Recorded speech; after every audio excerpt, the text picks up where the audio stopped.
So for this project, we'll be creating a simple train that we'll add to a scene and animate later.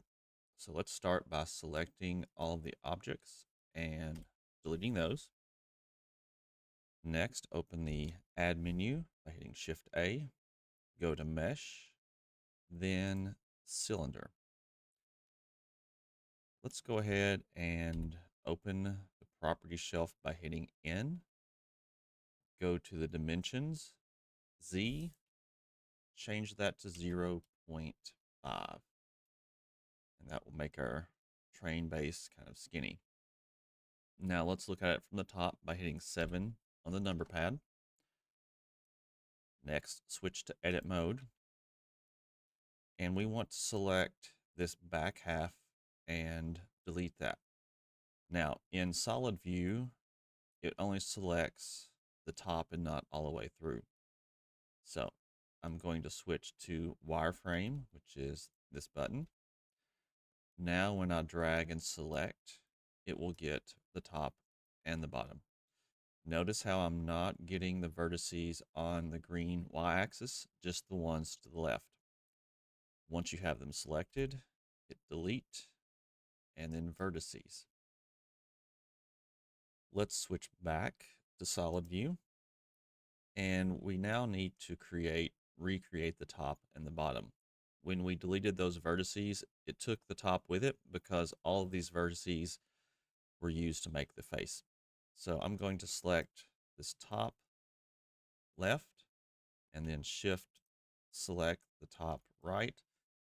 And my goal is to move the 3D cursor so that it's directly between those. Once I have these two selected, we're going to use the snapping menu, which is Shift S. Go to the bottom, use cursor to selected. Now the cursor is directly between those two. Next, I want to select all of the top vertices. Once they're selected, we're going to extrude and scale towards the 3D cursor, but we have to tell Blender that we want to use 3D cursor. So we're going to go to this menu, change the pivot point to 3D cursor.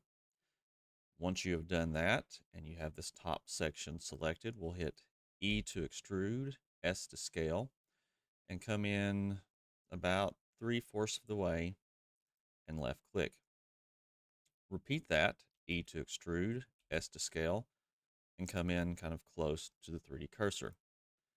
Now we're just going to merge all of these to one point. So with this inner half circle selected, right click, merge vertices at cursor, and that will close the top. Now we'll repeat those steps for the bottom. Select the left and the right, Shift S, cursor to selected, select all of the bottom, E to extrude, S to scale, about 3/4, E to extrude, S to scale, click to place it, right click, merge vertices at cursor.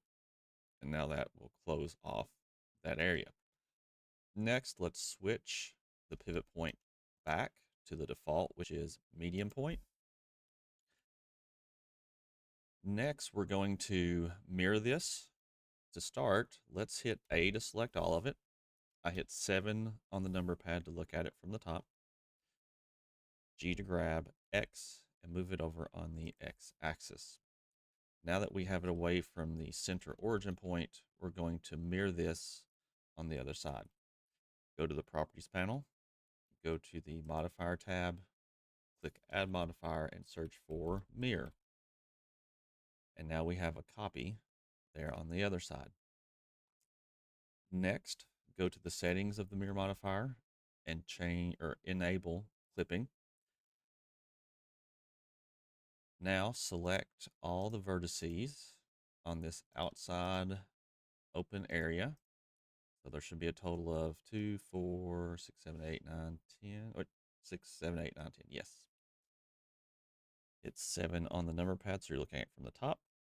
Extrude, E, X, and slide it towards the middle, like so. Now switch back to object mode. Okay, next we're going to build on top of this and make some parts that make it look like a simple train. Now you can do this however you want. I'll go through a very simple version and then you're welcome to elaborate. So I'm going to hit Shift A, Mesh, Cube, and move this up on the Z axis, scale it on the Y, scale it on the Z so it's not quite so tall. Grab it on the X, grab it on the Z, something like this.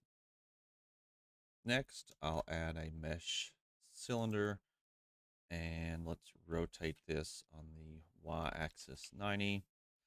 Let's move it up, scale it so it's a bit smaller. Scale it on the X to make it longer, something like this. Next, let's duplicate it with Shift D. Scale it down smaller, scale it on the X, and have this sticking out front.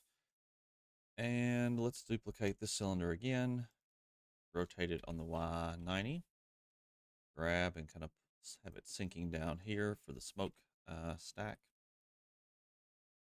Let's switch to edit mode, go to face select, select the top, and let's extrude, scale, extrude, click to place it, extrude, and scale, something like that. And that will give us a very simple train engine. In the next video, we will create the wheels and the next part of the train set.